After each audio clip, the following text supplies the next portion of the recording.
Вчера истакнавме дека Социјалдемократскиот сојуз има две сценарија за да се обиде да го оправда известниот пораз кој ќе го доживее на престојните парламентарни избори.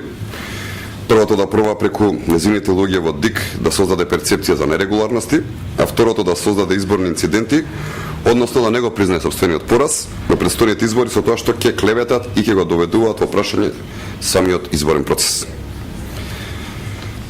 Денеска ќе ви представам документ, односно наредба од генералниот секретар на Социјалдемократскиот сојуз Андреј Петров до нивните општински организации со која бара да обезбедат лица од Социјалдемократскиот сојуз кои според тоа што се разбира од дописот веројатно ќе имаат задача да прават изборни инциденти.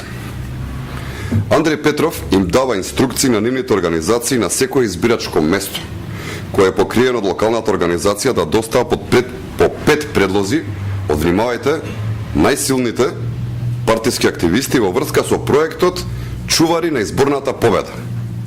Повторувам, најсилните. Ова е скандалозно. Социјалдемократскиот сојуз е на делофатен како подготвува и промовира насилие. Што ќе ви е сила, господине Петров? Што подготвувате и зошто се плашите од изборите?